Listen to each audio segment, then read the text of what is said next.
Well, hello, and thank you so much for joining us for the first ever virtual presentation of the Faith and Form International Religious Architecture and Art Awards, sponsored by Partners for Sacred Places and Interfaith Design. My name's Simon Kaufman. I'm the Director of Development at Partners for Sacred Places, and I'm managing the technology today.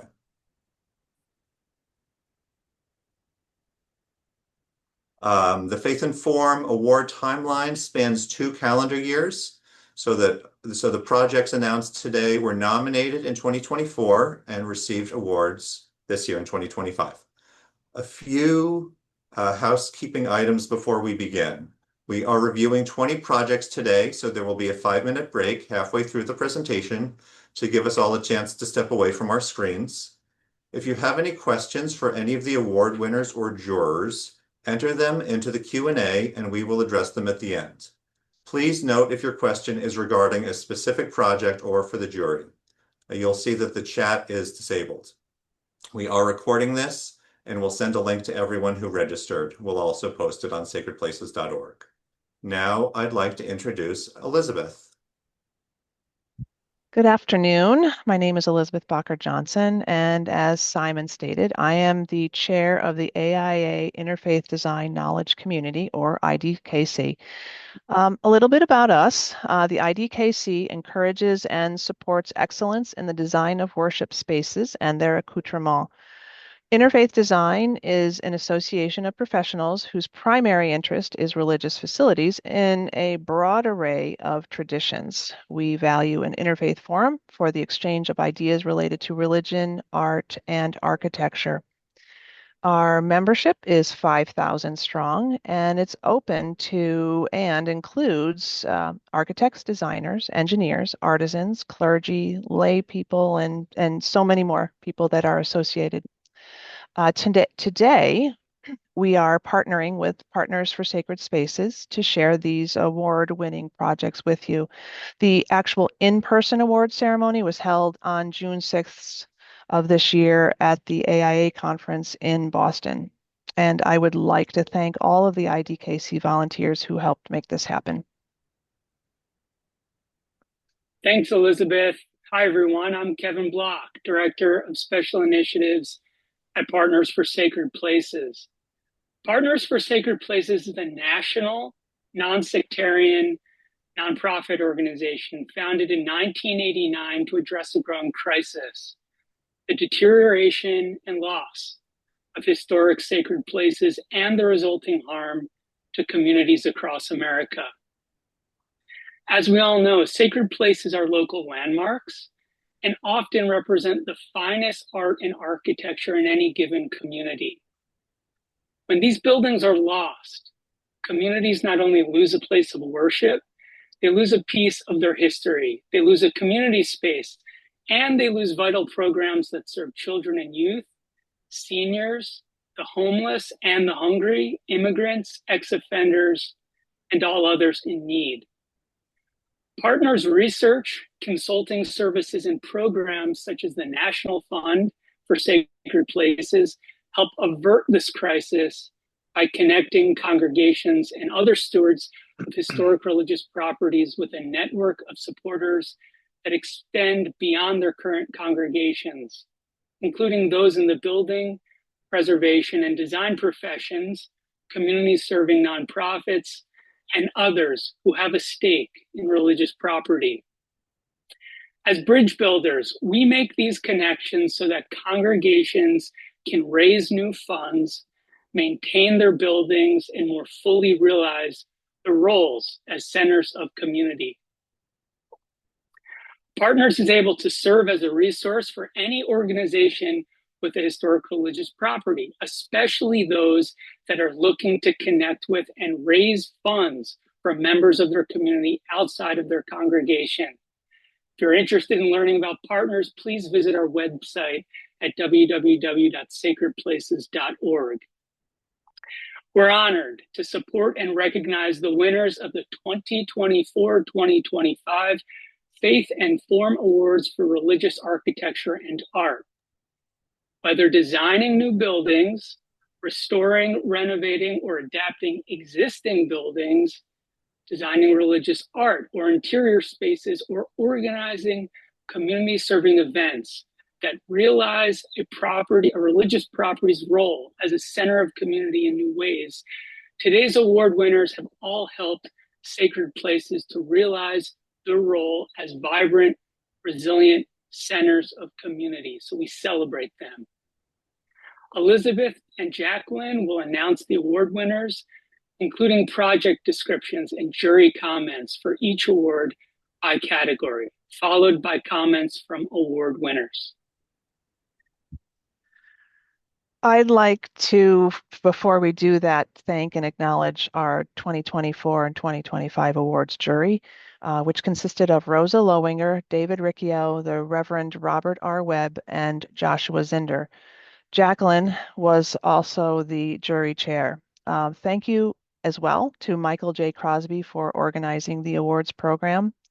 And you may notice that there are a couple jurors that are associated with some award winners this year. The jurors are required to recuse themselves from conversation about any project that they are involved in.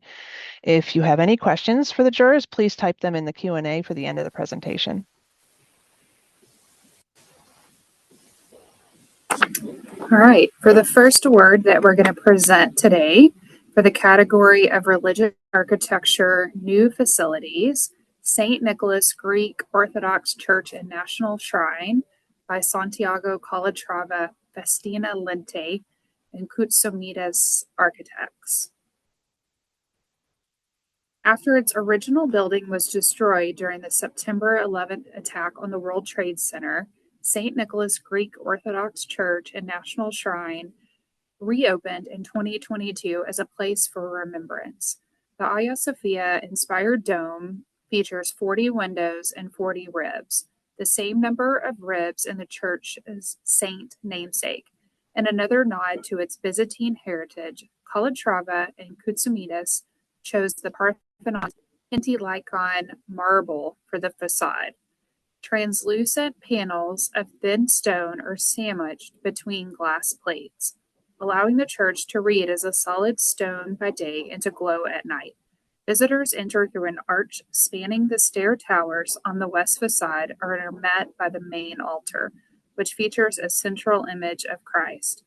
The iconographic paintings were executed by a priest monk from the Greek monastery of Xenophintos at Mount Athenos and brought to New York City for installation. The awards jury noted, "This is a spiritual jewel in the middle of the city. It is historic and modern at the same time, expressing timeless qualities of sacred space in a modern way. Like a diamond, it glows from inside." Mr. Nick Koutsoumides is here to speak about the project.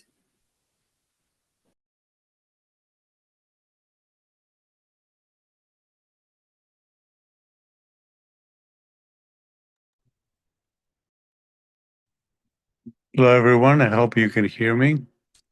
The description of the project is actually pretty complete, so I'm just going to give a couple of personal comments on this.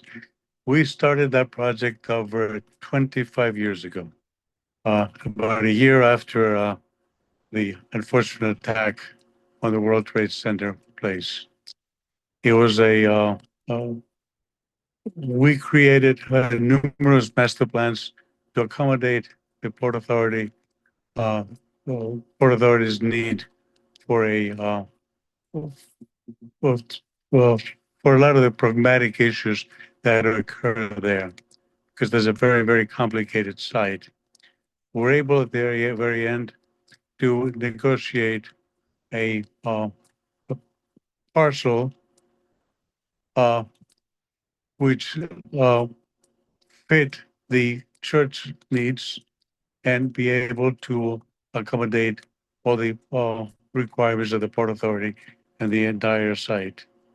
So this particular project sits very close to Liberty Street, which is kind of the south end of the World Trade Center. And we spend a lot of time, like I said, creating different master plans to accommodate that. once all that happened, we were able to hold an international competition, and Santiago Calatrava ended up being the winner of that, with our office of Kutumides Architects as the associated architects for to complete the project. The description of the project is fairly apt, so I don't want to be redundant here, but it is a small church. The fact that it's there is very, very important because a lot of people did not want that to happen there. They did not want a mosque there. They didn't want a church there. They didn't want any kind of religious institution to be there at that time. So we're able to kind of persevere through all that. And after close to 25 years, about 24 years to be exact, we're able to realize the project. The project is made out of Greek Pentelic marble imported from Greece. It was cut in Greece by the same company that does the restoration for the Parthenon, and it was brought here, and it was able to be installed in the building. If you've seen photographs of it, it kind of glows at night because it's made out of translucent panels of the same stone that are sandwiched between two pieces of glass, very, very thin. I would say maybe, between a 16th to an eighth of an inch thick, and uh, lit up from the outside. It looks solid during the daytime, but at night when it's lit up, it glows in a very wonderful way. So it is very inspiring to see that church both in day and at night, because it kind of it's totally different to live in it. Hopefully, some of the photographs will show that. If anybody has any questions, please let us know, and we can just go through and try to address it for the rest of the seminar, the webinar. Thank you. Thank you for that. The next award winner under the category of Religious Architecture New Facilities is the St. Andrew Methodist Church, Hasley Chapel in Plano, Texas. It's designed by GFF Design. And the standalone chapel on St. Andrew Methodist Church's 21-acre campus is envisioned as a sanctuary that harmonizes with the scenic creek, pond, and green space surrounding it. The 300-seat chapel is designed to foster intimacy and community and services, a sacred space for weddings, funerals, worship services, and conferences. Conceptualized as a chapel in the woods, Hasley Chapel honors its founding pastor, Reverend Robert Hasley, by echoing the calm of his cherished home in Arkansas. The simple floor plan and natural materials like wood and stone seamlessly merge the boundaries between the outdoors and the sacred interior. According to the awards jury, this is a great project. The large windows bring the outside in, helping to push the sacred space out into the landscape. There's a quality of it nesting in the trees with a stone wall that anchors it. Lauren Boynton from GFF Design is here to speak about this project. Thanks, everybody. On behalf of our entire team, we are honored to accept the recognition for the St. Andrew Methodist Church, Hasley Chapel. This project was an extraordinary opportunity to create a place of peace, reflection, and connection, both spiritual and environmental. The chapel was envisioned not as an extension of the church's existing kind of Georgian-style campus, but as a distinct and contemplative retreat nestled into the site's natural features. Set gently along a winding creek, it invites worshipers into quite quiet dialogue and nature. From the beginning, our goal was to create a sacred space that creates or feels grounded yet transcendent, warm, approachable, and deeply rooted in the landscape. The design uses simple, honest materials, which was mentioned earlier, just stone, exposed timber, and expansive glass. These elements work together to frame the light, capturing views of the pond and creek and the surrounding trees, and dissolve the boundary between the interior and the exterior.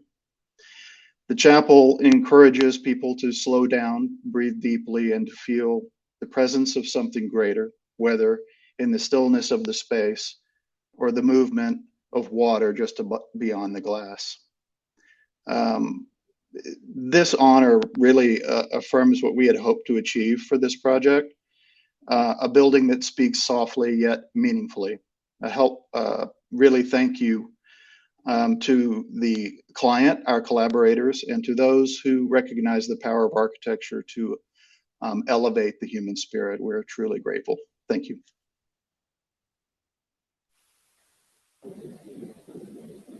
Thank you, Lauren. The next one for religious architecture new facilities, the Mountain Church of Julong in Quanzhou City in China. The Mountain Church is the first Christian sanctuary in the new town of Julong, near the city of Quanzhou. The young multi-denominational congregation hopes the building will serve as a bridge across liturgical and symbolic traditions. Inspired by biblical archetypes, the church's base resembles a terraced rock while its nave evokes an abstract art. The design transcends symbolism by inviting both physical and spiritual engagement. As on a pilgrimage, believers ascend the terraces and are embraced by the paradise at the top. The symbol of the church's asylum prepares worshipers for entry into the belly of the ark. On entering the sanctuary, one experiences complete exposure to the mountain, and creation becomes part of liturgy. The jury observed, this project utilizes the principles of modern building in the most dramatic and site-appropriate way. The plan is inventive and will be significant for a long time. Unfortunately, a representative from the project was not able to participate in today's event.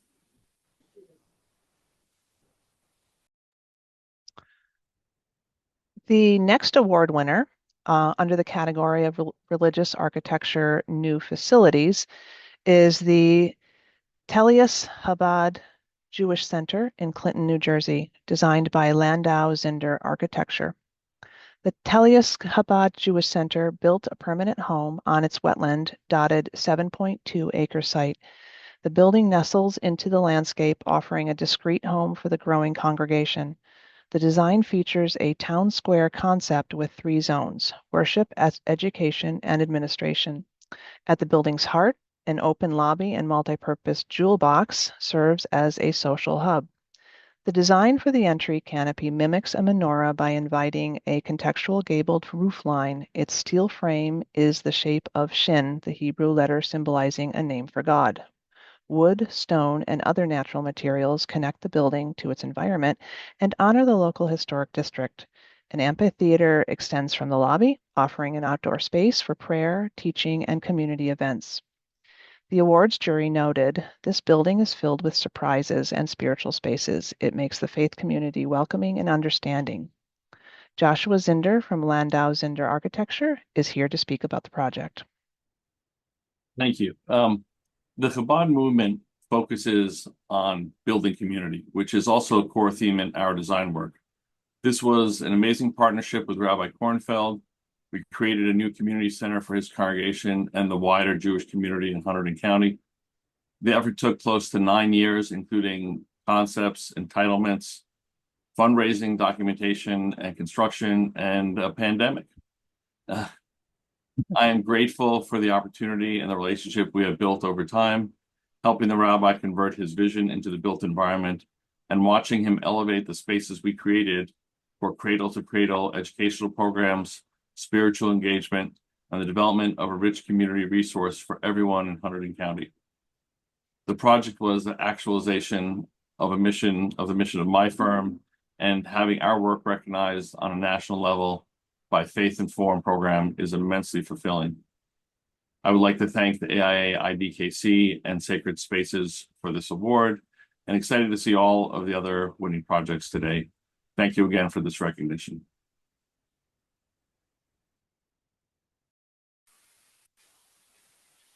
All right, for our next award, Religious Architecture New Facilities, TSG Foundation Center for Spiritual Development in Scottsdale, Arizona.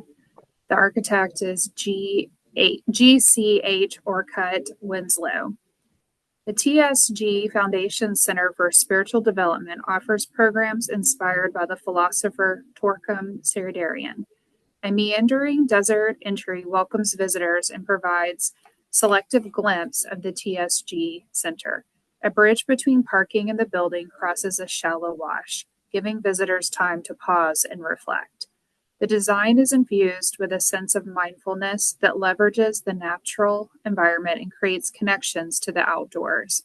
The building is axially rotated on the site to welcome the southern winter sunlight, northern views of the carefree mountains, and nighttime star viewing events. Gita Sardarian, inspired by her father's lifelong work, continues to lead the center and has established a worldwide audience as a creative educator for progressive ideas. The jury commented, "This project feels so respectful of its surroundings, so perfect for the desert site. It becomes a cloak for the building, which frames the site and the surroundings. The stepping ceiling is a nice detail." Gita from the TSG Foundation is here today to speak about the project. Thank you very much. And I want to thank Faith Informed International and Partners for Sacred Places for giving us this wonderful award. We are so grateful. I remember when we first started the design planning, one of our members and supporters said, "Why don't you apply for this when the building is up?" And here we are so many years later. I wanted to share just a few keynotes of our building and how it's situated.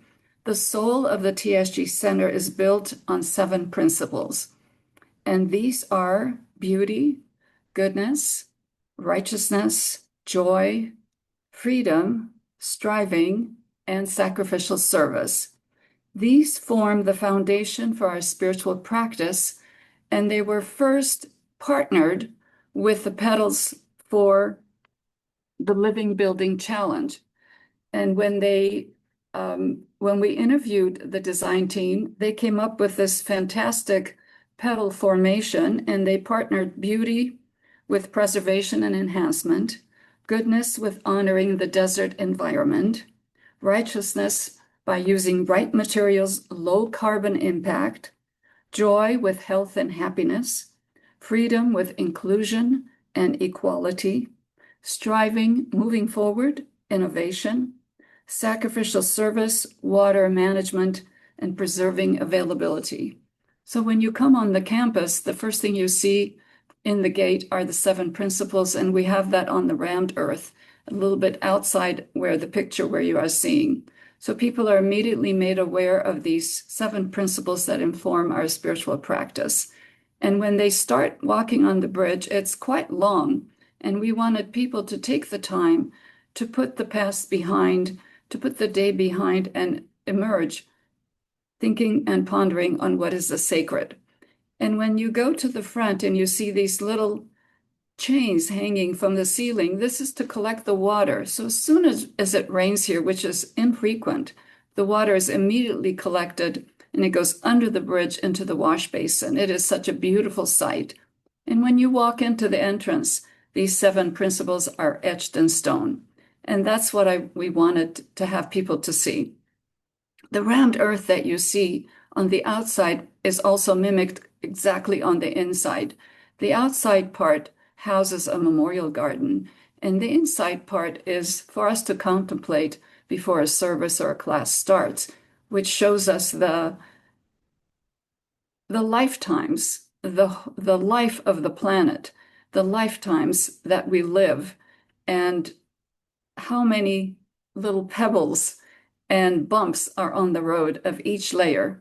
So we love it, and the design team did a fantastic job. So wherever you are, whether you are working or whether you are visiting, there's something beautiful to look at all times. So thank you so much.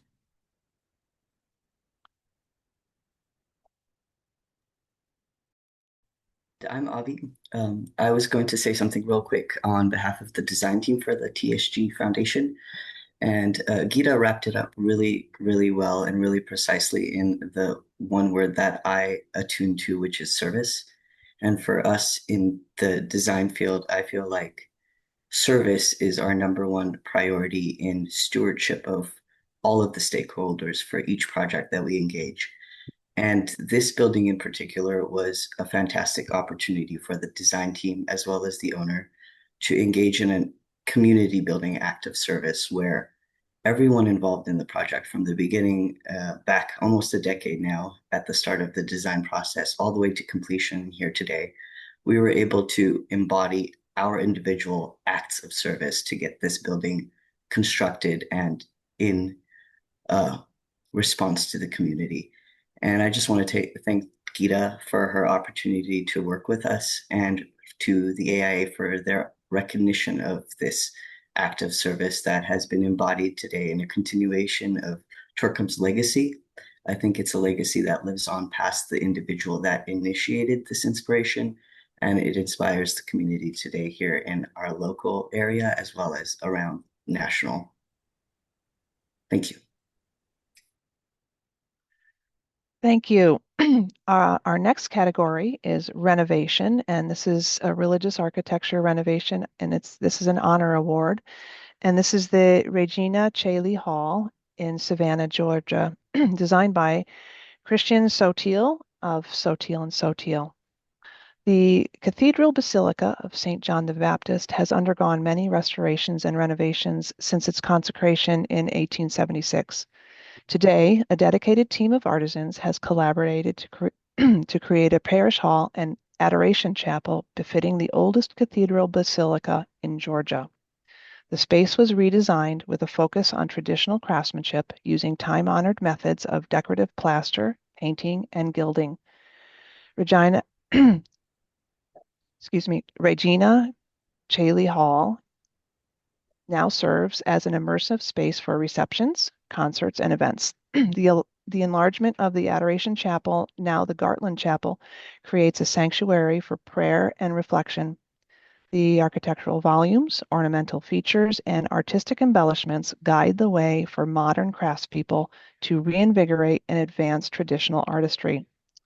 According to the jury, this renovation project is transformative. The space has been rescued from obscurity. It's a place where you now want to be, an asset for the faith community. Christian Sotil from Sotil and Sotil is here to speak about the project. Brilliant. Thank you very much. Totally an honor to have the opportunity to be a part of this group, to see so many other wonderful projects. This one, it was really a labor of love. It is the oldest basilica in the state of Georgia, and it was really about tradition could sort of participate in the many traditions that this building contains, and so doing create hopefully a timeless, consecrated in 1876, and it's been a landmark in the city for 150 years. It was actually rebuilt after a fire in 1900, and then it was embellished with gildings and murals and really expansive stained glass windows a century later during the Millennium Jubilee.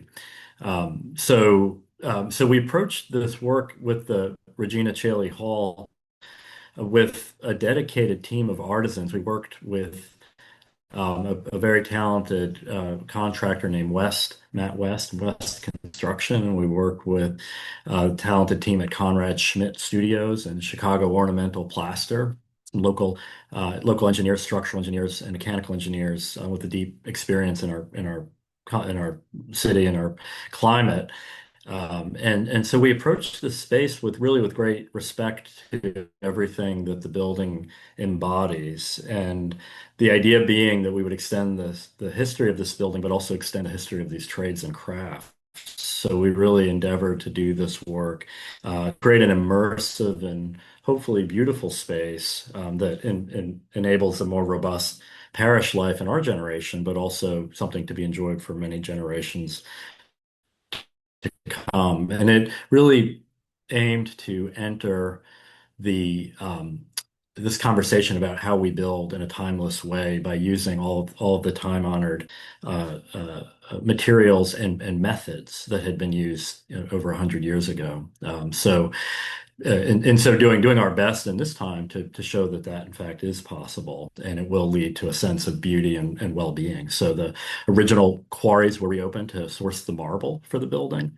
The oak flooring, the gilded columns and pilasters, very decorative, ornamental plasterwork, all reflected the craftsmanship of the original building. And so I think we all learned quite a bit. This building was very generous to us to teach us many lessons during this process of creating an entirely new space. What you see here, everything in this view is 100% new, but all intended to really carry the DNA of the church above forward as we activated this new space within the building. So we're grateful to have had the opportunity to do that, and certainly grateful for the recognition and the great work going on with Partners for Sacred Places and this wonderful awards program. So thank you.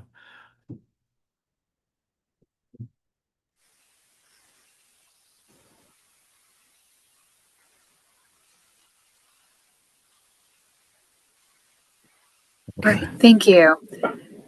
For our next award for renovation honor award, the Chapel of Diocesan Seminary of Plasencia by Pablo G. Llanos.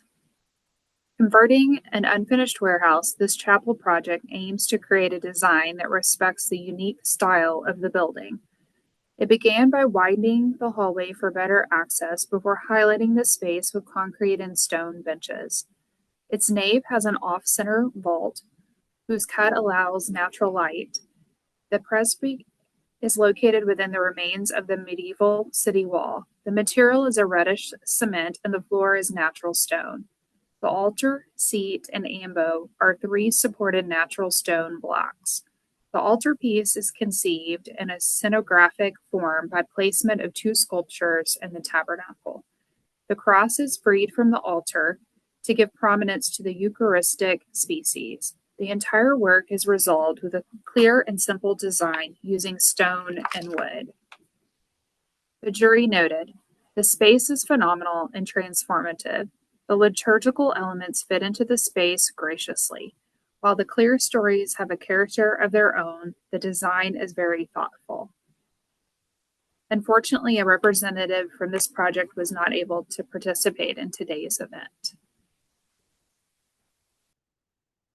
Next, we have under religious architecture renovation, the award goes to Young Israel Ohab Zedek in Bronx, New York, designed by Building Studio Architects. Building Studio Architects was tasked with both enlarging Young Israel Ohab Zedek's facility and enhancing its visual identity. Their design completely remakes the nondescript building, refacing it in stucco and stone, while a light monitor announces its presence to approaching traffic. An entry lobby, support spaces, and a social hall were added. The sanctuary is all new too. A tall, white room flooded with natural light from twinned rooftop monitors.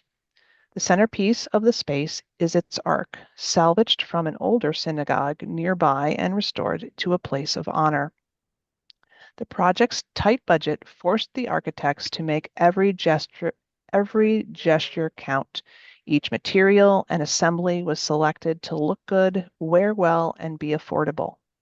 Their work involved combined community outreach and consensus building with project management to control costs and improve the final product. The awards jury shared, this is a great example where a rundown building has been reborn into a space that is welcoming and luminous. It has a strong sense of spirituality and overcame many challenges to make it a reality. Michael Goldblum of Building Studio Architects is here to speak about the project. Thank you, Elizabeth, and thank you to Faith and Forum for the award. I'm honored to be among such a distinguished company of artists, architects, and patrons. In thinking about the name Faith and Forum, I struggled with how to apply it to Young Israel of Tzedek, a name that means, it's an architectural name that means a righteous tent. When we were hired in late 2018 to renovate and expand the synagogue for the growing community, I had a pretty quick gut feeling what the form should be. The building was an unpromising one-story converted taxpayer, the kind of storefront that we see all over the country used for converted simple worship spaces. The topography wasn't helping us either. The site is at the bottom of a valley in between a retail strip and a row of single-family houses along a very wide main road.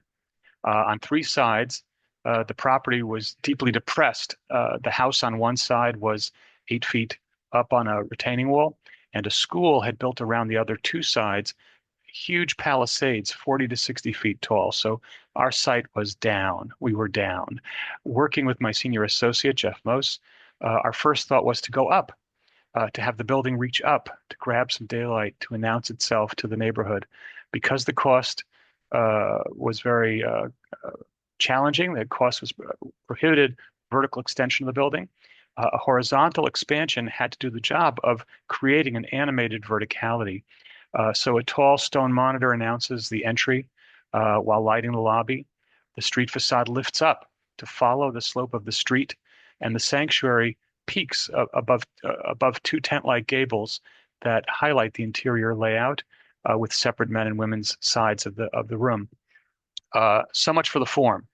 But any award for faith on this project has to go to the client. Long-suffering, amazing people, Rabbi Shmuel Hain, Josh Newman, Lee Botnick, and the entire YOZ building committee. Faith is belief without evidence and reason. Coincidentally, that is the definition of delusion. So said noted atheist Richard Dawkins. While our clients would not describe themselves as atheists, they would, I believe, agree that in this case, in the case of this project, that definition fits. Their faith was sorely tested. COVID cost them their first contractor, who went out of business without telling them in slow motion as they waited for him to continue. Their second contractor took the job as a favor and forced them at the end to beg and plead for the work to be finished and then fight for getting it done correctly. But then there was water, biblical amounts, underground, on top of shallow subgrade rock, from the heavens above in the form of a year of chart-topping rain. And from all around them on the surface, the retaining walls on the sides of the property were big, huge sponges that just disgorged water every day of the construction project, rain or shine. But they stuck it through. They had faith that the project would get done, that would finally be their home again, bigger and better than before.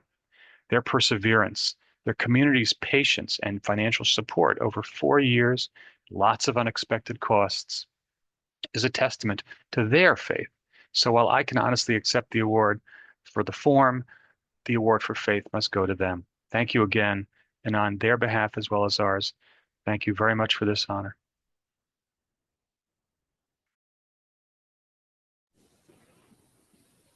Okay, for the next award for restoration, the San Joselito Adoration Chapel in Norwalk, Connecticut, by Canning Liturgical Arts. Responding to a need for increased seating and beautification, Canning Liturgical Arts worked to transform the San Joselito Chapel located at St. Joseph Church. The original all-white palette, intended to enlarge the space, was replaced with three major colors: a deep green, a rich dark red, and a vibrant blue. Variations of these colors appear throughout the interior in filled colors and stenciled patterns.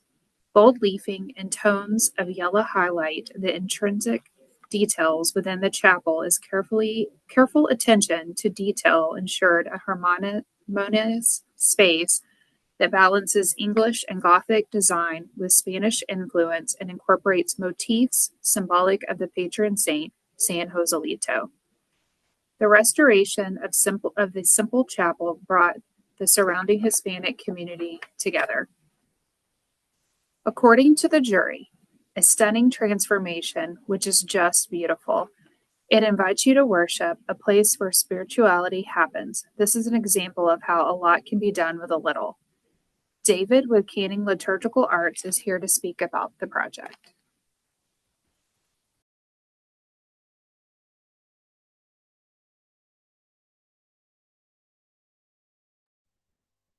David, you're muted. Thank you. Apologize for that. I'd like to express my sincere gratitude to Bob Yeager and Simon Kaufman. Their unwavering dedication to all congregations has been instrumental in the preservation and restoration of sacred places, and that should really be underscored. My journey with San Joselito began with a simple request from a priest. He asked me to cut a stencil for him. He was going to do a little bit of work, hoping to add a touch of ornamentation to a very small sanctuary back wall that you see there behind the altar. From there, the request evolved. He called me again and asked if I could explain the intricacies of stenciling and gold leafing, as if he was going to do it, of course. I realized pretty quickly that it'd probably be more efficient for both of us if I came in on a Saturday and installed those patterns for him. And he was quite pleased by that, of course. This seemingly small request profoundly shifted my perspective on the needs for chapels and transitioning communities, particularly the devoted Latin community and the saints they revere. And that's really important to them. So anyhow, the impact of this experience, I believe, actually transformed me more deeply, maybe than even them. The installation of the stenciling took place at the start of COVID, which many of these projects seem to have happened. What was intended as a single day of volunteering with my youngest child, who was, I think, 13 or 14 at the time, became something far more significant. While working that Saturday, I was deeply moved by the humble individuals who would pass through the chapel doors and take a peek at what we were doing. They really showed their gratitude for the work that I was undertaking. Even though I had only been there for a few hours, they were just kind of in awe by the whole transformation. Their appreciation for an outsider coming in, but really they saw pretty quickly that I was valuing what they were doing and valued the chapel and the beauty that could be. There was a real emotional impact that happened to me, which I think affected the work, honestly. By the end of the day, that one day, the entire room's design had taken shape in my mind. I can visualize the whole thing. And so I approached Father at that end of that day and asked if I could return to add more decoration into that little sanctuary, just that front area. And he agreed. He was like, yeah, go for it. What was amazing to me, he never asked a question like, what are your plans? What is it going to look like? What colors you can add?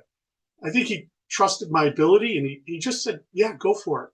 And I found that profound in itself.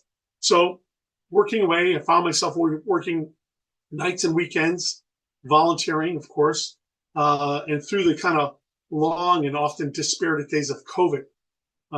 Each visit, each small addition of work brought me hope and inspiration for myself and also for the community. And I continued from there, adding on into the nave, the larger section, and decorating the nave and the ceiling and the arches and the windows until that completion that you see. I was fortunate that I was able to bring my kids to join me. I have 4 teenage and adult young kids, and so I brought them with me. And they saw firsthand the interior coming to life and the church's appreciation for our effort, mine as well as theirs. And I could see them take pride in the bit of work they were doing. And this was really important, I found. And for the first time, they genuinely experienced what I believe is the nobility of a craftsman or craftsperson. They really saw that craftswork can be transformative, taking it from design. So I was fortunate in that regard.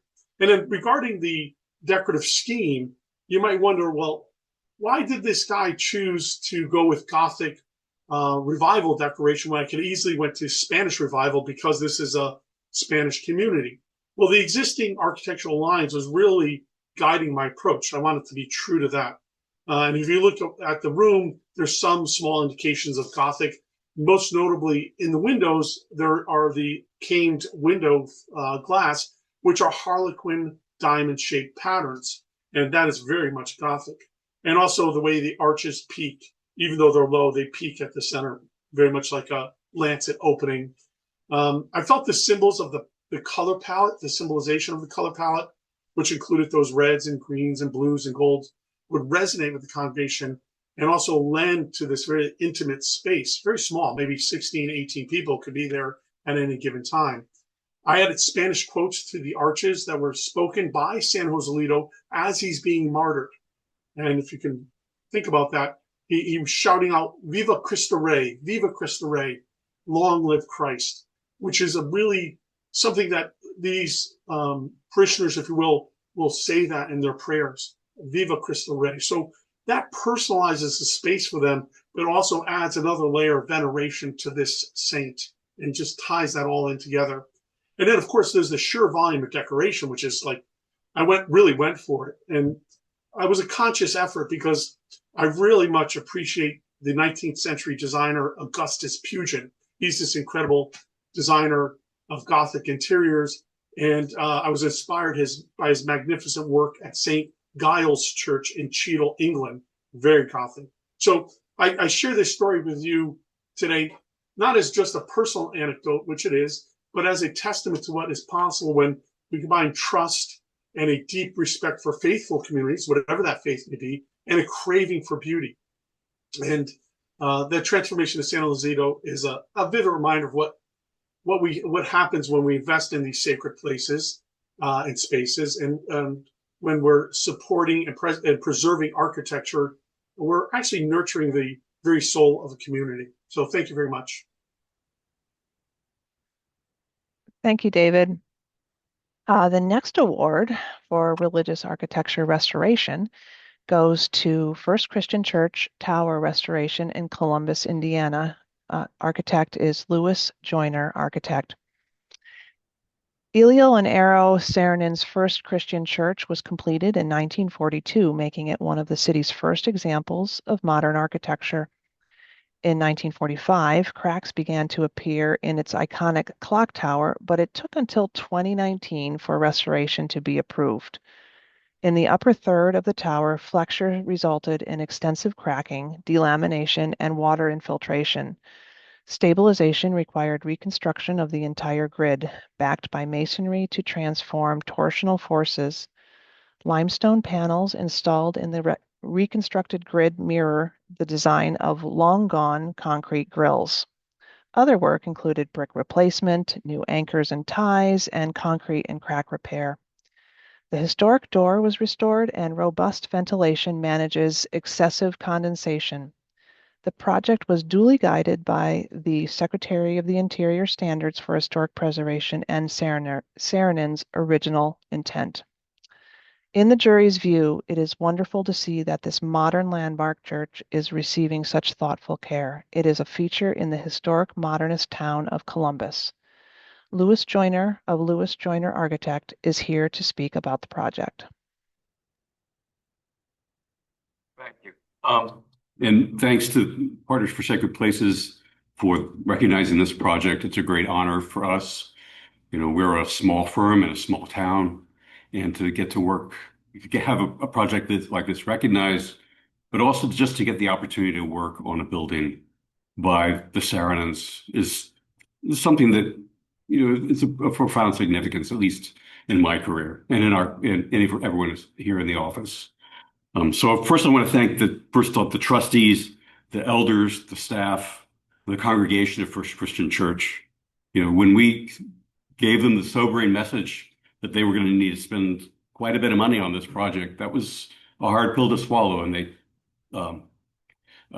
they undertook the challenge and raised the money and worked with the community to get this project going. There were 3 major grants that were critical for this project. We got fund money from the National Fund for Sacred Places, so thank you very much.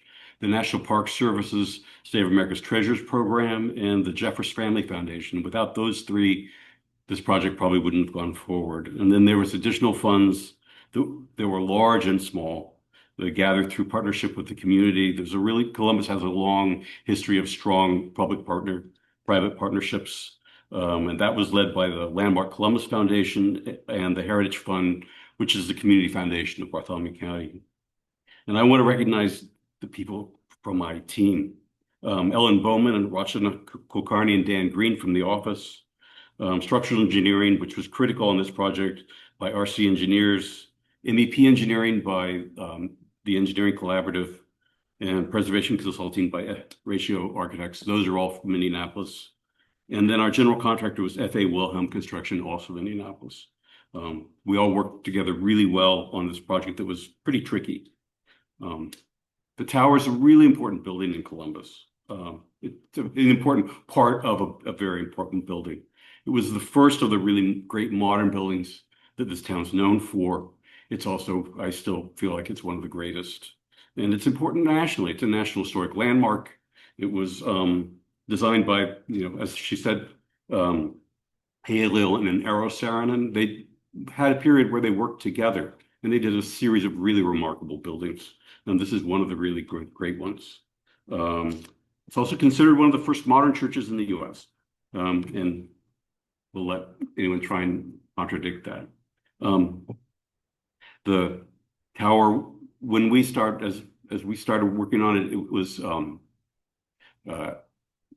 we found a tower that was in serious trouble. There was a lot of delamination, a lot of masonry deterioration, and it was a real puzzle to unpack what was going on in this thing. It's a brick masonry structure. The walls are 30 inches thick of brick at the base and about 17 inches thick at the top. And over the years, it had really had a lot of masonry deterioration and a lot of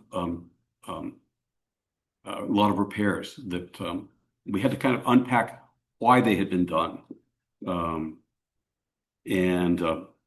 So with all the information we had, we put together this scheme to stabilize the tower and renovate it. And it went through some pretty scary phases during the renovation because in that image, that grid of openings had to be completely rebuilt. And so we had a big hole in the building supported by a network of steel and then reconstruction of that. But it's a pretty sickening sight to see what you've done to something as important as this thing as you're going through your reconstruction.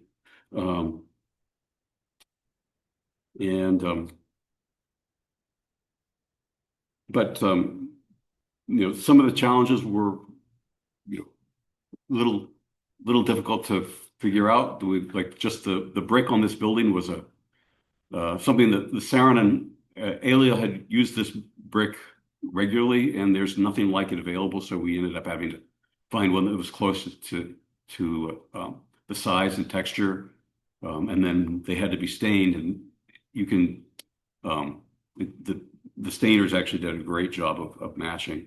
But one of the challenges is that you just have these huge expanses of unrelieved surfaces of brick, and so any kind of deviation in color and texture would really jumps out at you. Then and even simple things like the front door on the building was a real puzzle. It's an interlocking pattern of oak slats that had to be disassembled in a very certain way and reassembled in a certain way just to get it together. The Saarinens just did stuff. And so for us, it was a pleasure to work on this thing. It's remarkable to us that it took 10 months for us to renovate this thing that they were able to build in 6 months over the winter of 1940, which looks from the construction to have been very cold and unpleasant. So, but we were also happy that we got it done on the schedule that we set, and it came in actually within the targeted dollars. So thanks to the church, thanks to the contractors, thanks to the team. And it was a great project for us. So thanks very much. Thank you, Louis. So we are halfway through the awards right now. We are going to take a 5-minute break. So don't sign off, but feel free to step away from your device. Come back at 1 minute past the hour, and we'll start again at 1 minute past the hour. Just as a reminder, if you do have any questions about any of the projects that you hear about, please type them into the Q&A. When you do so, if you would, please identify the projects, which will make it a little bit easier to distribute the questions. So we'll see you at 1 minute past the hour. Thank you. Okay. Hopefully everybody had a chance to stretch their legs.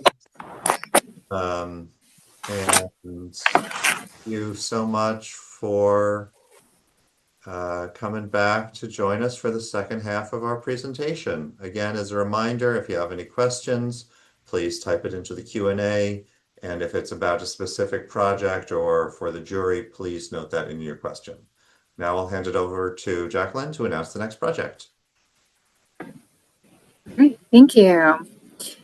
For Religious Architecture Restoration Award, the Tabernacle at Oak Bluffs and Oak Bluffs Martha's Vineyard by DBVW Architects.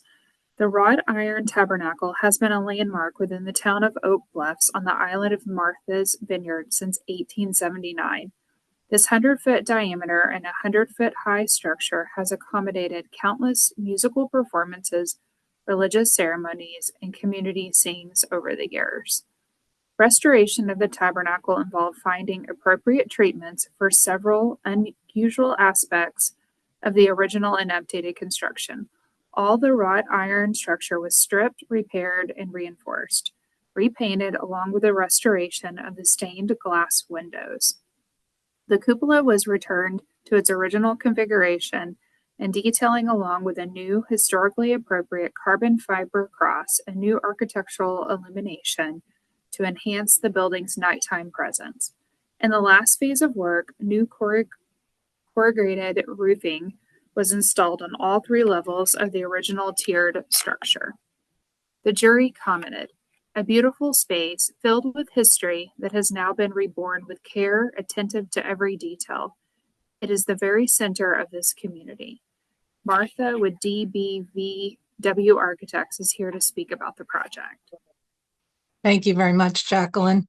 So I'm going to highlight, I guess, 4 key characteristics of this project.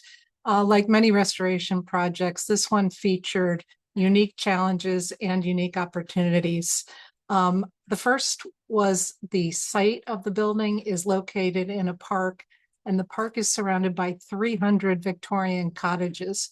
And the 300 Victorian cottages and the tabernacle comprise the Martha's Vineyard Camp Meeting Association. So we worked really closely with this community group to restore the tabernacle and to continue to engage with the 300 Victorian properties that surround it.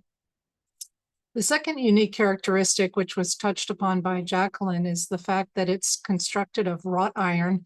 It was actually built by a bridge engineer who responded to the need to build this building to replace a tent that used to occupy this site during camp meetings, which were, of course, religious gatherings. So it was built out of wrought iron, and our first task, beginning in 2001, so we've been working on this project since 2001 over the course of 5 phases of restoration. The very first phase involved doing a structural analysis to determine if the building needed to be reinforced. And the best analogy that we came up with was the building is essentially an open umbrella in terms of the way the structure works. So you can imagine the wind uplift that occurs on Martha's Vineyard during hurricane seasons. So we developed a strategy for reinforcing the structure without changing its architectural characteristics and for installing cables temporarily during storm events. So there's actually a system of cables that provide cross bracing to the structure in the event that a storm is approaching and also during the winter months when the building is not being used. The third key characteristic and challenge, which was mentioned by Jacqueline, is the restoration of the cupola. The cupola had been changed many times over the years, and the configuration of the cross had also been changed many times over the years. And so when we restored the cupola to its original configuration, we also designed a new cross to sit on top of it that is very close to the original configuration of the cross.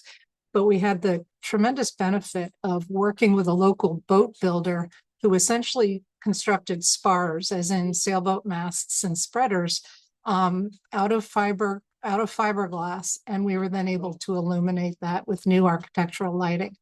And this is important because we've been told that even mariners who are way out in the sea use this as a beacon and a landmark when they're sailing or approaching the island. And then finally, the corrugated roof was originally metal, but in the 20s, it was replaced with asbestos corrugated panels. We think perhaps that occurred because of the acoustic properties of the metal. It was probably quite noisy when it rained on the metal roof because there's nothing between the corrugated metal and the chamber inside. So that had been replaced by asbestos panels in the 1920s. And of course, we didn't want to go back to asbestos panels, but we wanted to retain the architectural character of the corrugated roof. So we were able to find a manufacturer of fiber cement panels, and those were produced, and we matched the original coloration. And that was the last phase of restoration, which was completed quite recently. And so now we have this complete restoration project, and we're very, very honored to have been part of it. And in closing, I'd like to say that I really would like to congratulate all my fellow panelists because we've seen some amazing projects here today. Thank you very much.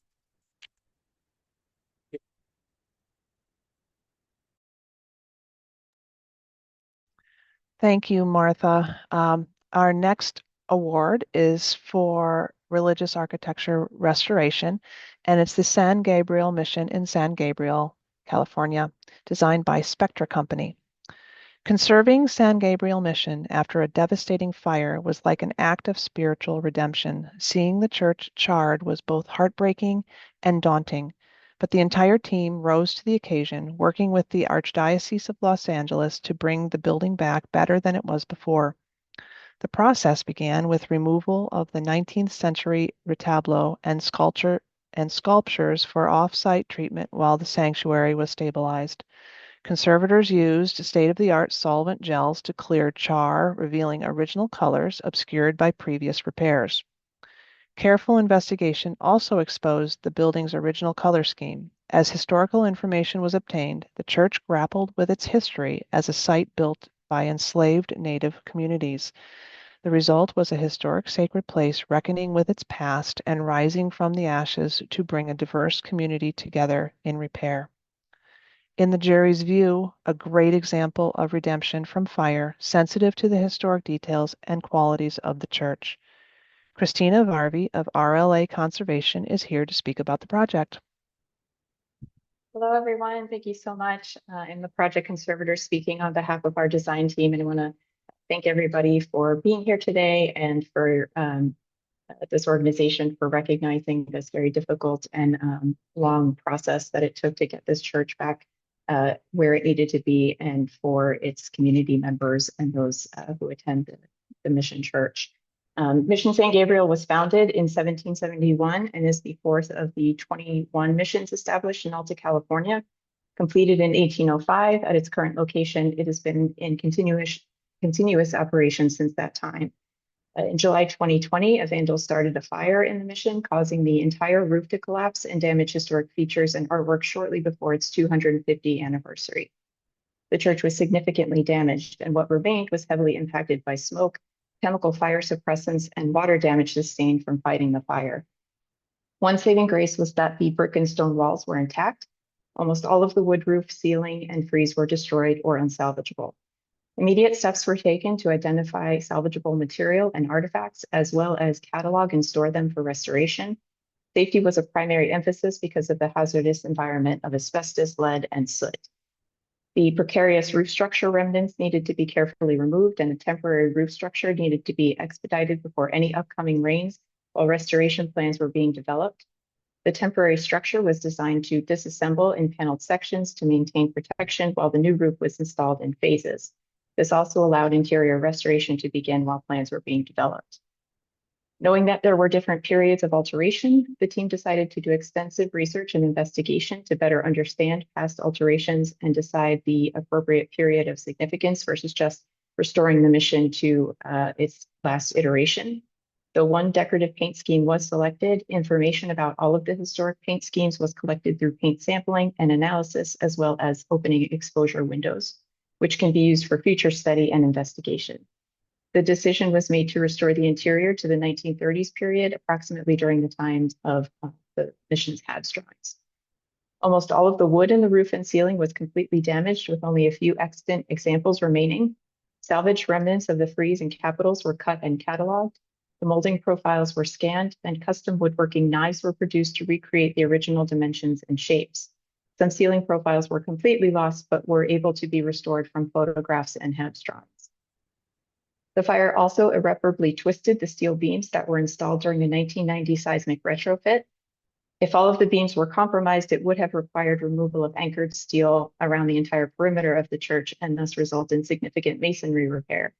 Thankfully, the structural engineer calculated that the less bent perimeter beams still provided enough capacity, while the failed interior beams could be cut and spliced versus requiring complete replacement and re-anchoring, saving both time and cost.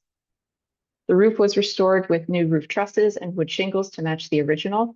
Fire-resistive treated wood shingles and underlayment, meaning a state fire marshal approved assembly, were installed to maintain the historic appearance and provide appropriate fire protection. The damaged reredos, which you see here on the screen, and the altar were restored from damage. It was also decided to take the opportunity to restore this feature back to its original configuration based on photographs taken prior to later alterations. Additional materials restoration included interior and exterior plaster, wood doors and windows, wood railings, the pulpit and canopy, historic light fixtures, organ pews, and other furnishings, as well as artwork and artifacts of historic significance. An original wall alcove was discovered during construction, opened and restored. The team also left an opening into one nave wall, which is protected by plexiglass so that visitors can see how the walls were constructed.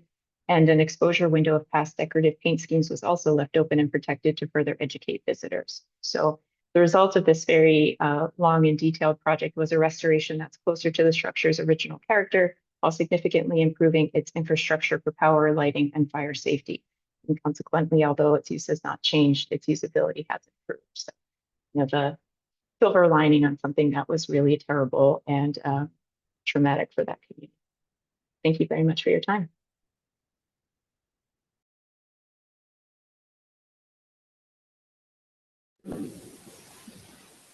All right, for the next award, Religious Architecture Restoration, Virginia Mays Center in Washington, D.C. by Smith Group. The Virginia Mays Center reclaims a 1929 neo-Gothic structure that once served as the College of Preachers at Washington National Cathedral. In 2008, the college closed, leading the structure to sit vacant for 10 years. With support from private gifts, the cathedral embarked on a plan to transform the college into a contemporary education and conference center. The original floor plan, a warren of small rooms and narrow hallways dispersed across 15 different levels, was a challenge. The site's steep grade added to the accessibility puzzle. The solution? 2 elevators, one for the guest rooms and another for barrier-free access to the library. The site was also regraded for an accessible ramp path at the building's rear. The result is a sensitively designed project that connects renovated historic spaces with newly designed ones while appreciating the craft of restored historic features. The jury noted, "This is a fitting restoration that captures the spirit of the nearby cathedral, very attentive to historic details, finishes, and lighting." Jim Shepard of Smith Group is here to speak about the project. Good afternoon, and thank you so much. we were very excited to have received this acknowledgement. This is a really special project for me. I actually began this project as the client. So in 2013, I started at the cathedral as their director of historic preservation. And this project was the first thing I was handed to try to unpack how to revitalize this mothballed building. So I actually put forth a series of plans and cost estimates, et cetera. And then we started to launch a plan to re-envision this. We hired an architect. I hired Smith Group. And then the entire project went on pause for COVID. And during that time period, I actually switched over to Smith Group and was able to see the project to completion. So again, very special project for me. It's a real testament to the faith and endurance of its major donor and project namesake, Virginia May Crotella Mars of the Mars Candy Fortune. She was the inspiration for this and really the mustard seed, if you will, of having the faith for mobilizing the project and seeing it to completion. So as was mentioned, the building was mothballed in 2008. So it did undergo a long time, a period of time of not having any occupancy at all. And the cathedral, when they took it over, had the vision that it would be an extension of cathedral programming and bring new life to not only the building, but also by extension to the cathedral campus. The original building was designed by Philip Hubert Froman. He's the same architect that designed much of the cathedral. And the building was finished in 1929. So it had quite a few years of use before it went into hibernation. But because it was designed sort of as a standalone institution, it had all the components of a standalone college. So it had guest rooms, a dining hall, a library, a chapel, so that was really self-sufficient and could prepare preachers and extend their education. So as a result, it had some wonderful historic spaces with beautiful detail. Philip Hubert Froman was a master of creating these wonderful spaces with rich Gothic ornament and craftsmanship, down to the rough-hewn ceilings and the ironwork that went into the light fixtures, all of which we thought was really important. And Virginia Mars basically stepped in and said, I can't see how we can leave this building standing vacant any longer. It must be renovated. So she was the major force behind making it happen. We really focused on 4 critical historic spaces: the refectory, the library, the chapel, and the entrance hall, as the key preservation spaces to make sure we restored them as best we could to the period of significance.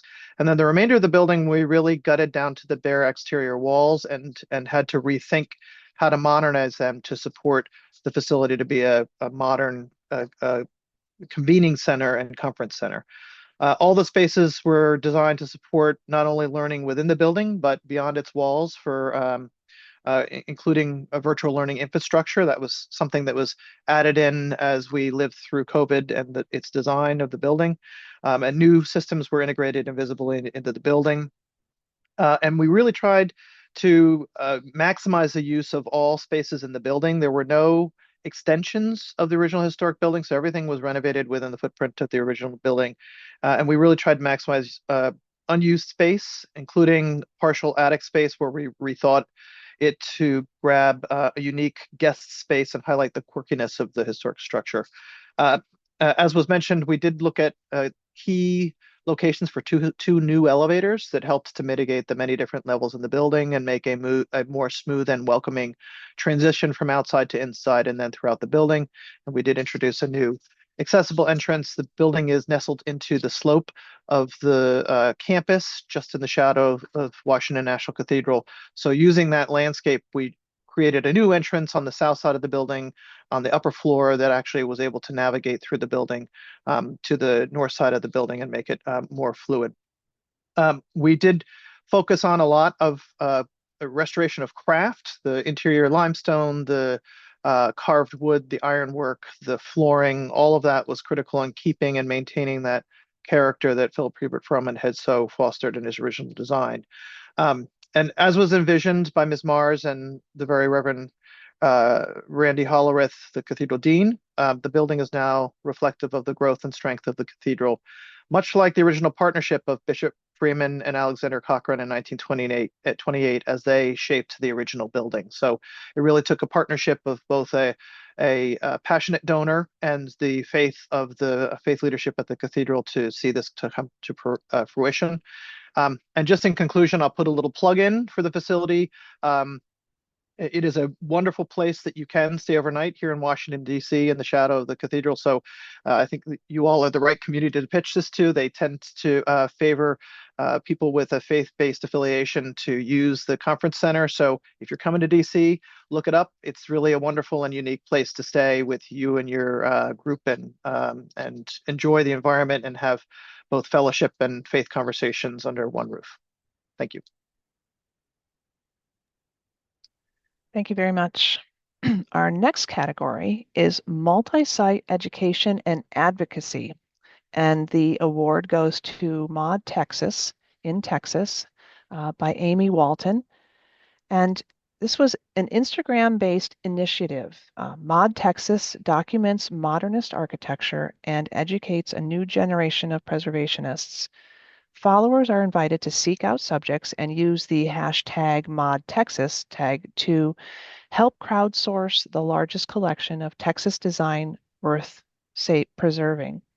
Founded by Amy Walton in 2018, the project features over 10,000 posts and covers over 236,000 square miles, making Mod Texas likely the largest mid-century survey ever undertaken.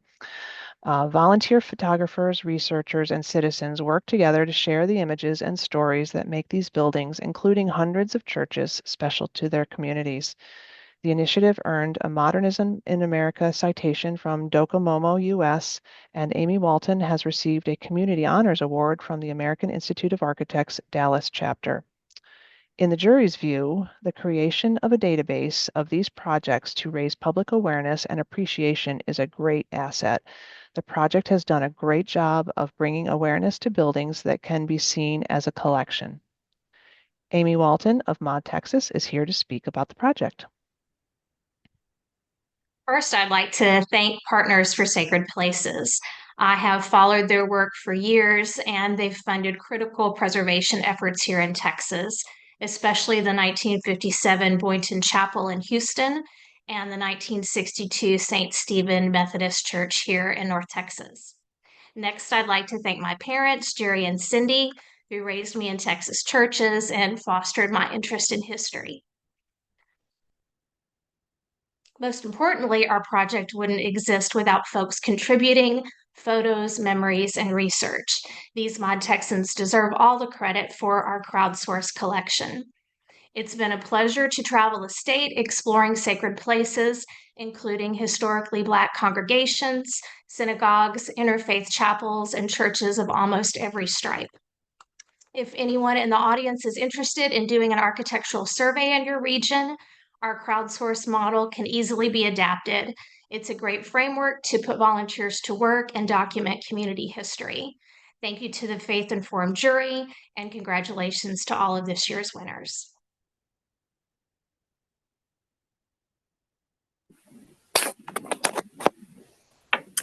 Thank you. For the category of religious arts, Austin Chapel Series in Austin, Texas by John Patrick Cobb. The artist of this traveling mural exhibit sought to express God's ideals through the depiction of the ordinary modern people, including children and the unhoused, in the biblical scenes. He based the subjects on his own life experiences, people he worked with, situations in which he recognized God in others, people he could see and relate to depict seemingly unremarkable people as saints and prophets. Using traditional religious iconography techniques, the murals offer viewers an opportunity to meditate on the mysterious holiness of everyday people or even put themselves in the scene. According to the jury, the artwork uses some of the traditional materials and tropes of religious art, but includes individuals who would never appear in such works. This helps make us attuned to their humanity. John Patrick Cobb is here to speak about the project. He's hosted today by McKinney York Architects in Austin. Hello. Are we on? You are on. Okay. Yeah, these are works that number now at 27. Originally, they were designed 10 on the left and 10 on the right, and 7 for the iconostasis at the altar. And it is, as was said, an accumulation of my own understanding and the understanding that God had gifted me to find my subjects and to portray an American chapel, the richness and vitality of which is a wonder and a glory to him.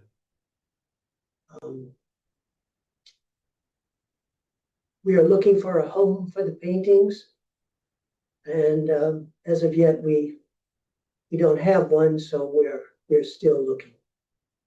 Thank you, everyone. Thank you. The next award is for religious arts. It's the Friends Seminary Sky Space in New York City, designed by Perkins Eastman Architects, DPC.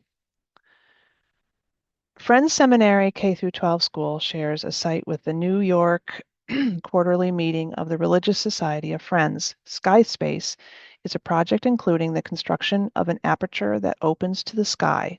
A programmed light show washes the walls and ceiling, changing the perceived color of the sky and challenging our understanding of light and space. This project embodies the Quaker doctrine of guidance from an inner light. The design involves close collaboration between architect and artist. To support year-round use, a retractable roof with a cast fiberglass dome was designed to cover the aperture. The Sky Space is integrated into school curriculum, serving both as a place of meditation and collaboration. It is open for visits from children in neighboring city schools and from the community as large. The jury noted, this space makes us see light in a new way, creating a sense of awe and wonder in the presence of the sky. It is transcendent in the tradition of great spirituality. Frances Halsband of Perkins Eastman Architects is here to speak about the project. Thank you. I should say first that this has been a wonderful hour and a half of seeing so much beautiful work and hearing so much of the passion that goes into the work we all do. It's been a really wonderful experience. So please keep doing this every time you possibly can.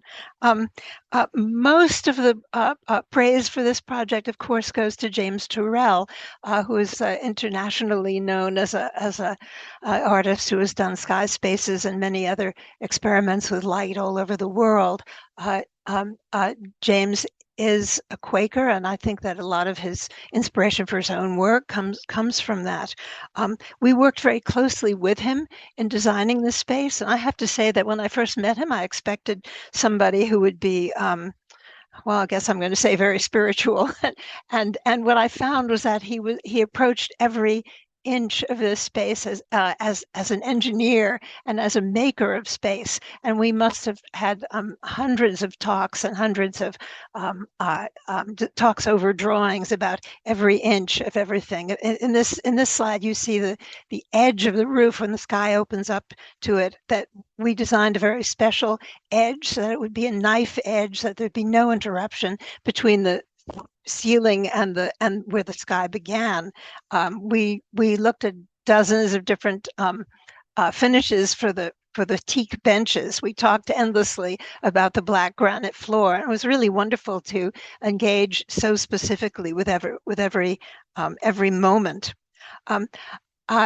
What you don't see in these pictures, which is really the essence of the space, is that you cannot capture the experience of the light in the space. Your own eyes see the color of the sky changing as the color of the light around that white shell changes. And so the color of the sky changes from blue to green to yellow to pink, and your perception is that the sky is actually changing color. Well, of course it's not. Of course, what's happening is that you're seeing that with your eyes in your own way. If you take a picture of it, the camera just says, oh yeah, the sky is blue. It's always blue. It's blue in every single picture. What is there to talk about? And that difference between an individual perception of what something is and what the so-called reality might be, I think is really part of the mystery and wonder of this space. I think it's a difference that everyone is able to understand. You don't need a degree in art history to know that when you're sitting in the space, something is happening that you personally see that is unique to you and not unique to the iPhone camera that you brought along with you. So I would say that working on this and seeing children come in and get it instantly, maybe even more than adults get it, was a wonderful experience. I guess we've already mentioned the sky space is open to visits to a great number of people, and I think all of them entering into this space immediately understand or don't understand, because that's one of the mysteries, that how the light moves and how you see the light and how each person sees the light is so different and so unique. So thank you for that.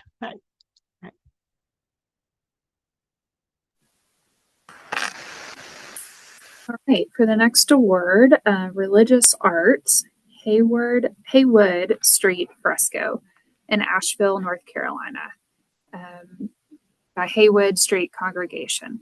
Affirming sacred worth, restoring human dignity, and sabotaging the shame of poverty.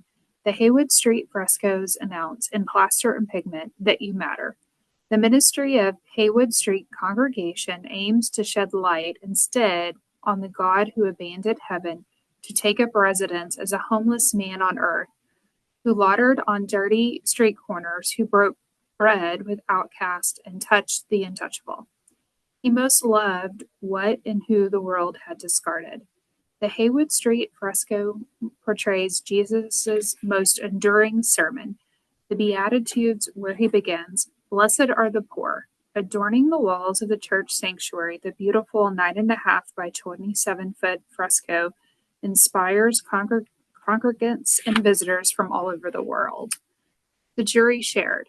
The congregation is among the least of these, which is the community's ministry. The art tells the story of this place and the people who they serve. April Nance of Haywood Street Congregation and fresco artist Christopher Hold are here to speak about the project.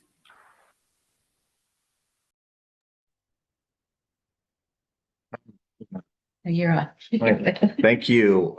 We'd also like to thank Faith Inform and Partnership for Sacred Spaces and for AIA for hosting us in Boston, as it really and truly is an honor to be included among such an array of thoughtful and heartfelt and architecturally stunning projects.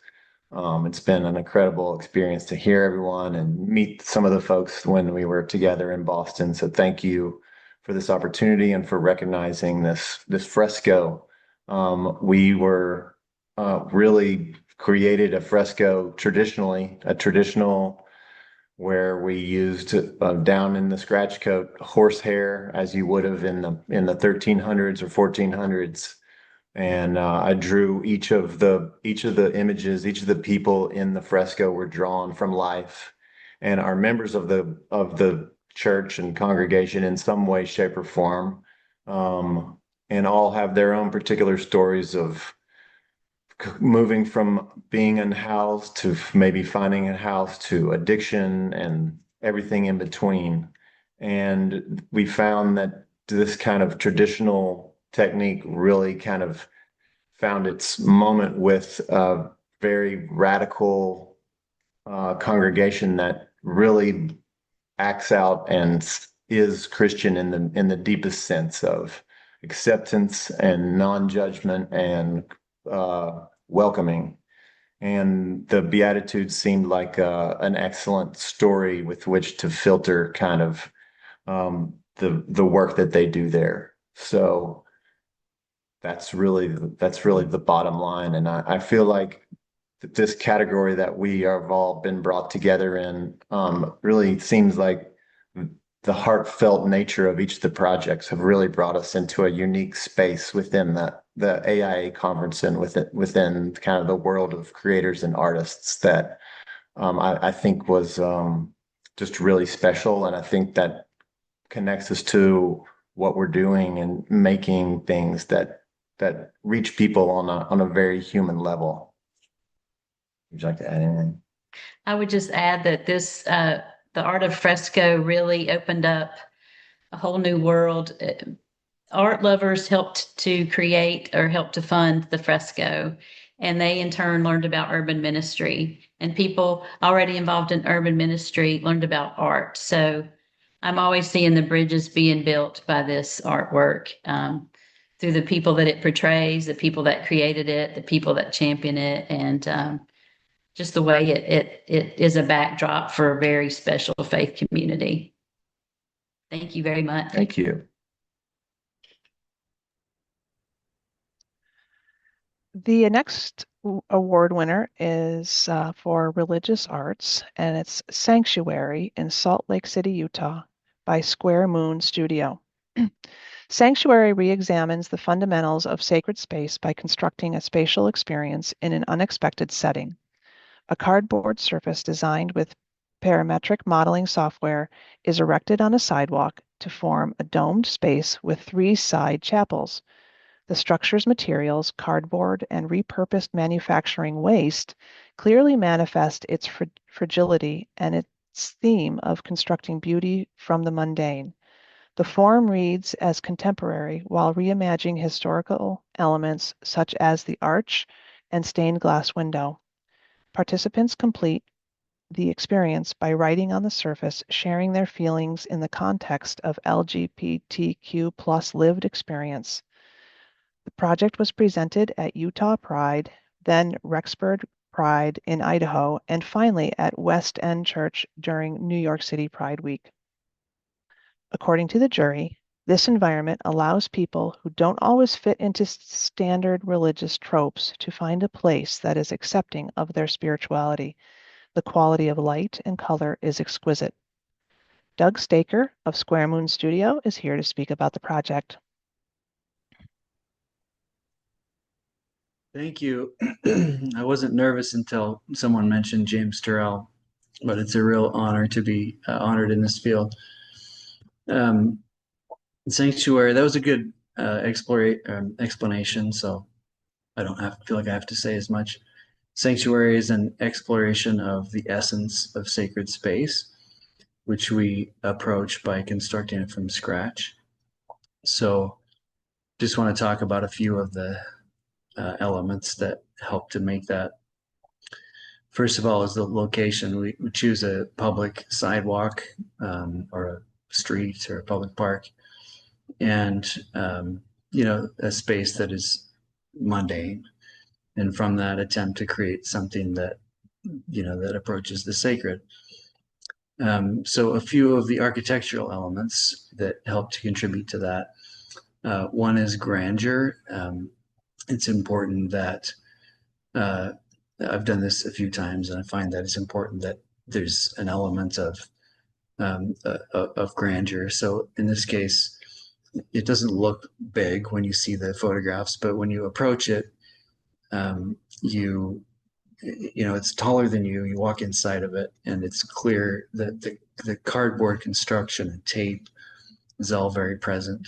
It feels, creaks in the wind. It feels like it might fall over at any moment, but it doesn't, and that helps to mark it as something that we're creating. Another is there's some historical positioning, so it references the arches and vaults of historical architecture that's goes back centuries, as well as stained glass. So we use these recycled colored panels to create this kind of mosaic, stained glass effect. The jury commented that the colors are exquisite, which is pretty high praise for garbage.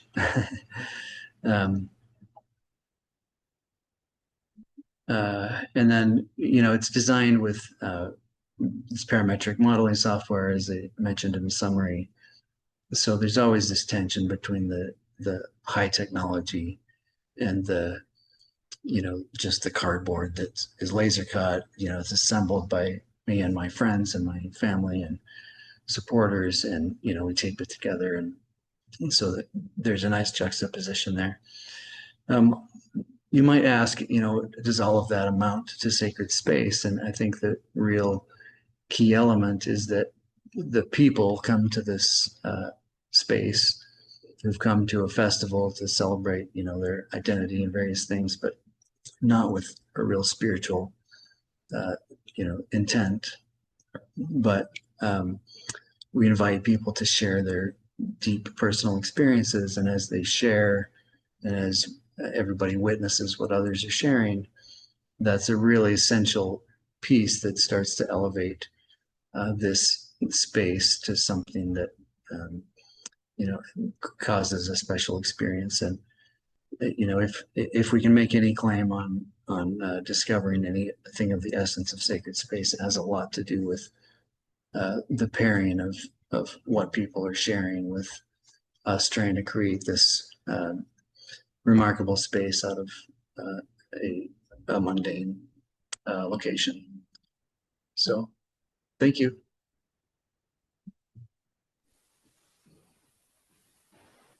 Right. For the category of sacred landscape, Odin and the Green Mountains in Killington, Vermont by Dan Snow. For those who gather at Mission Farm in the Green Mountains in recent years, the conversation centered on having more spaces to connect. The group hoped to end isolation in their community and nurture a new relationship to the land that they steward by crafting an assemblage of stones into a light-capturing atmosphere. 2 weeks after the Odin completion, and 3 days after the community volunteers rolled out fresh sod between the terrace seats, the 2023 Mountain and Meadows Festival took place. There was food and music, conversation, and reflection. People joined together to make the place come alive and space and energy become one. The jury shared. The larger stones act as an extension from the stone church. The level of detail in the placement of stones makes it belong to the landscape, that it has always been there. Spirituality extends into the landscape. I don't think anyone was able to attend today to speak about the project. And our final award recipient is for the category of student work.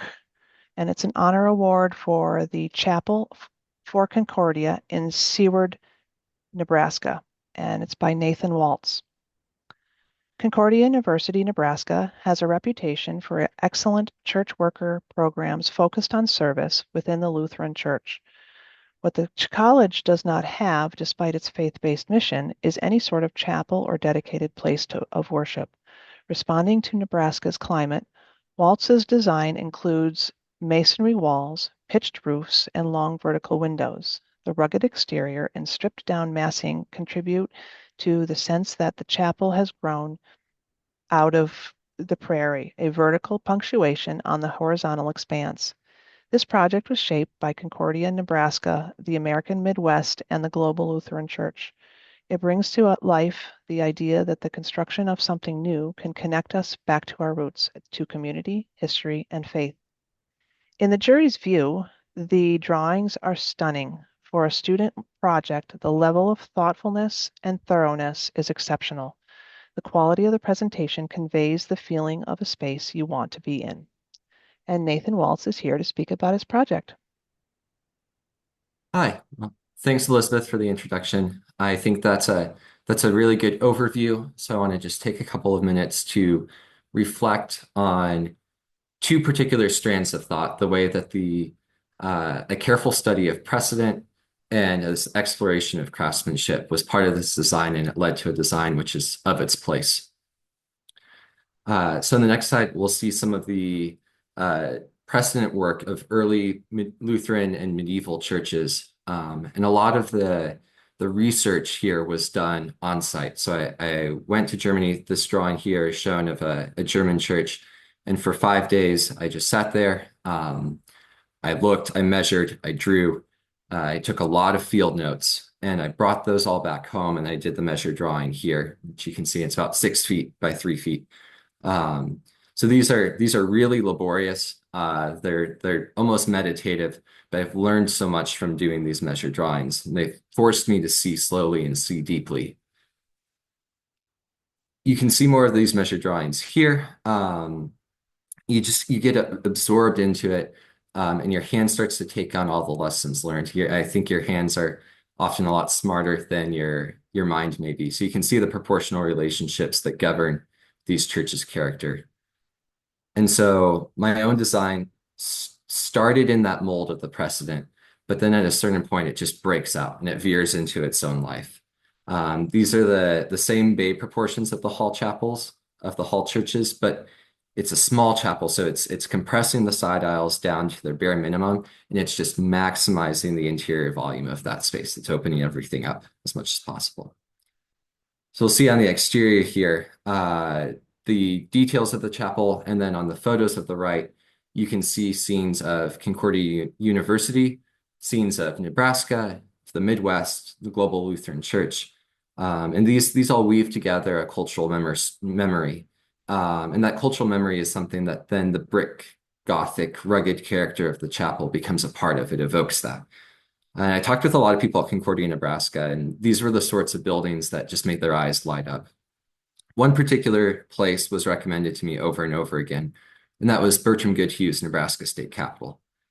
Perhaps more than any other American architect, Bertram Goodhue was an advocate for the synthesis of architecture and the building arts. He just got this in his work innately. And so the Nebraska State Capitol was his masterpiece.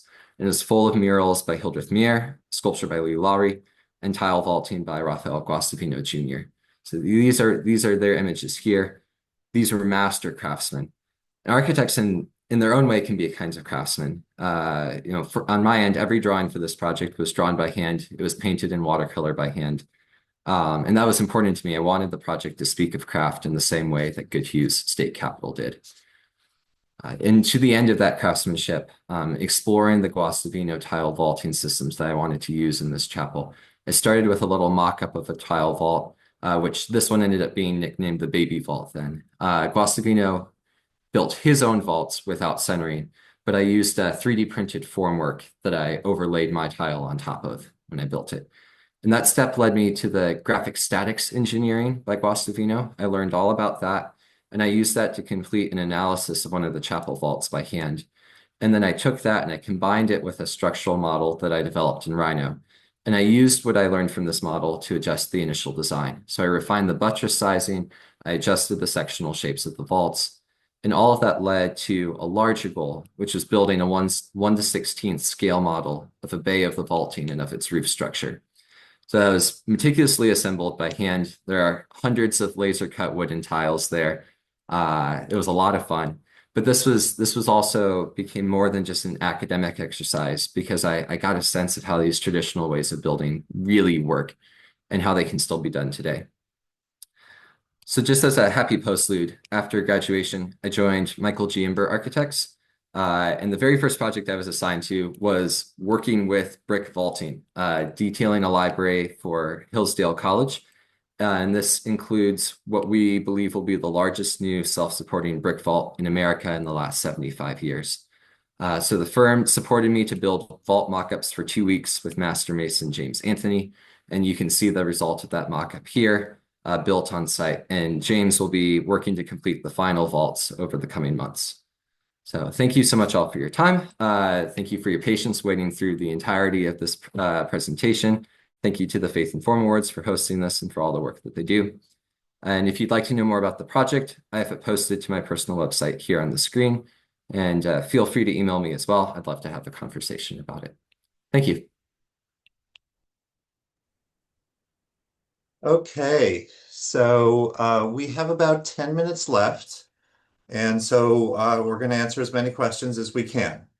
The first one is for Joshua Zinder, who will be the jury chair for the 2026 awards and was an award winner this year. And this is a question for you, Joshua, and any other members of the jury are welcome to join to add something on. Do you have any advice for folks who are considering nominating a project for the 2026 awards? Yeah, I would strongly suggest making sure your photography is amazing and conveys the intent of what you're looking for when you take the pictures.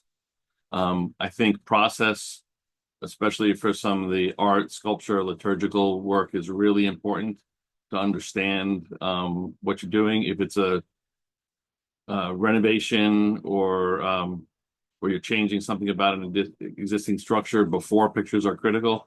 And then the last thing I would just throw in is having people in your photographs, which is not always something that architects want to do. It really changes the dialogue among the jury members when you see people using the spaces. So I would strongly suggest that as well. Thank you. Here's a general question for architects.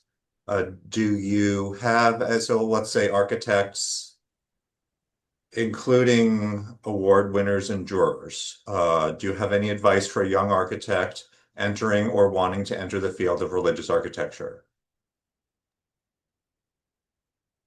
I did write an answer to that one, not to jump in on other people's toes.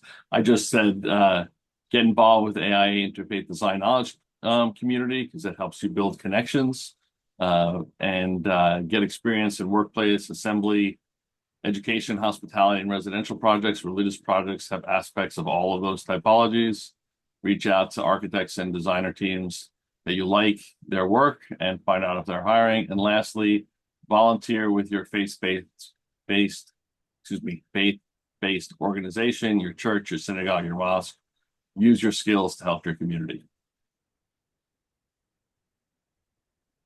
Thank you.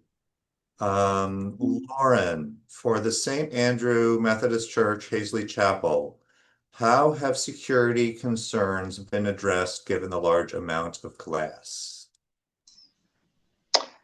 I'm not sure that it's been that much of a concern for the church as a whole. It is on their main campus and fairly secure as a whole. But as far as just the use of glass, the one facade that kind of looks out toward the creek itself, as far as some of the photos that we showed, is elevated, so it's not like it's really accessible. There's kind of a bit of a 4 or 5 foot drop in grade, on the backside that kind of keeps that secure. But thank you. Sure.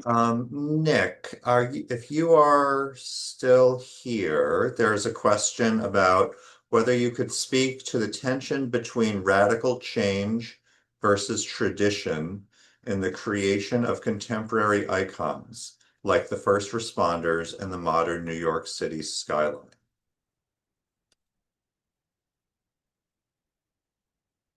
I don't know if Nick is still here though. So, and I don't know if that question might be, if any of the other award winners have faced that same question. If so, feel free to unmute yourself and respond. And if not, you can move on. Maybe that's something John Cobb might want to talk about. We are on now. Okay. Yeah, it's very important to take religious iconographic work and expand it. It can't forever be lodged into and it can't be the same. It has to move forward. And it's important to take lessons we know from the past and apply them in a modern concept in which people are involved, because the gospel is really just forever. So it's got to move. Okay. Thank you, John. Here's another one for Lauren, although I think this might also apply to Avi too. In churches with major exterior views from the inside and the worship space, How do you keep people's attention on the liturgical action taking place? How have you negotiated this issue with clients?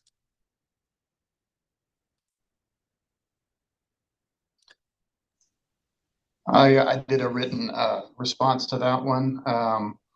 But I think in the case of Hasley Chapel, the I think what was most important to that, and one of the reasons why we didn't have any kind of pathways or anything that activated the space outside of the chapel beyond the glass itself, is why it hasn't really been an issue. It's a serene space, and pretty, as far as the only thing to get distracted by, obviously, is the nature itself, or any kind of, birds that definitely come through. But we haven't heard that as a criticism from the client, and it never came up during our process, earlier on.